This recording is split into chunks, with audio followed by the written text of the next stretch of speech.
नमस्कार। आप देख रहे हैं टारगेट विथ हिमांशु। जैसा कि आप सभी जानते हैं, प्रसिद्ध विद्यालयों में बच्चों के लिए अवकाश बढ़ा दिया गया है, लेकिन शिक्षकों को विद्यालय जाना होगा। बच्चों के लिए गर्मियों की छुट्टियों का विस्तार किया गया है। बच्चे अपने घरों में रहेंगे, खेलेंगे, कूदेंगे, आराम करेंगे। लेकिन अब शिक्षक स्कूल जाएंगे, उस स्कूल में जहाँ पर न कोई सवाल पूछने वाला है, न कोई कक्षा में बैठने वाला है, न कोई प्रार्थना होगी, न कोई घंटी बजेगी। सिर्फ सन्नाटा, खाली कुर्सियां, ब्लैक बोर्ड बंद और एक शिक्षक जो बैठा रहेगा बस अपनी उपस्थिति को देने के लिए। शासन का आदेश है कि शिक्षक विद्यालय जाए, लेकिन किस लिए जाए? पढ़ने वाला ही नहीं है तो पढ़ाने वाला पहुंचकर क्या करेगा? शिक्षक छुट्टी नहीं मांग रहे हैं, अपनी जिम्मेदारियों से भाग भी नहीं रहे हैं। बस प्रश्न यही पूछ रहे हैं कि जब विद्यार्थी ही नहीं रहेंगे तो शिक्षक का वहां होना कैसा तर्क है? क्या शिक्षक का मूल्य केवल उपस्थिति से होना चाहिए? विचार करिए आप कि अगर शिक्षकों को विद्यालय बुलाया जा रहा है तो कौन सा कार्य उन्हें करना है? कोई योजना है, कोई विशेष कार्य है, उसकी तो कोई जानकारी दी नहीं गई। शिक्षक सिर्फ कुर्सी पर बैठकर अगर समय काटना यही उसका उद्देश्य बन जाए तो शिक्षक का मन भी तो टूटेगा ना। अब आप बताइए कि इतनी गर्मी में जिसमें बच्चों को अवकाश दिया गया, तो वो चीज़ तो अध्यापकों पर भी लागू होती है, लेकिन उन्हें जाना पड़ेगा क्योंकि वे शिक्षक हैं।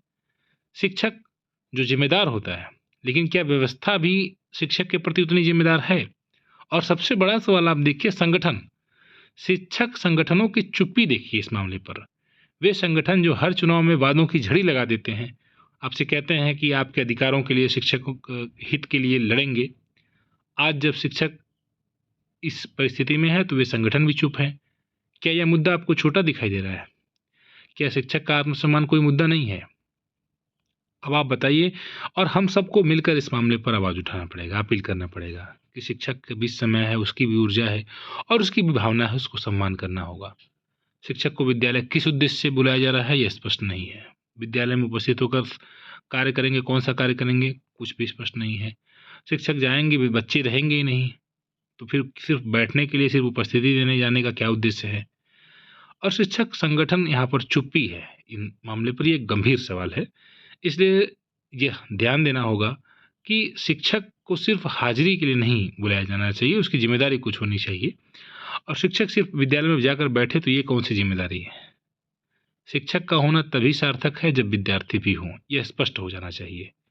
तो फ्रेंड्स, यहाँ पर आपको समझने की ज़रूरत है और अधिक से अधिक इस बात को और बेहतर तरीके से संगठनों के माध्यम से और स्वयं भी सरकार तक पहुँचाने की ज़रूरत है कि वास्तविक उद्देश्य शिक्षक का यही रहेगा कि वो बच्चों के बीच रहे, पढ़ाए। जब बच्चों के लिए आपने अवकाश घोषित कर दिया तो फिर शिक्षक को बुलाने का औचित्य सिर्फ उपस्थिति देने भर के लिए सही नहीं लगता है। इस पर पुनर्विचार करना चाहिए और सभी संगठनों को भी इस मामले पर सरकार से एक बार फिर से सरकार तक अपनी बात पहुंचानी चाहिए, इसमें सुधार करना चाहिए। महत्वपूर्ण सूचनाओं के लिए इस चैनल से जुड़े रहें। मिलते हैं नेक्स्ट वीडियो में। धन्यवाद।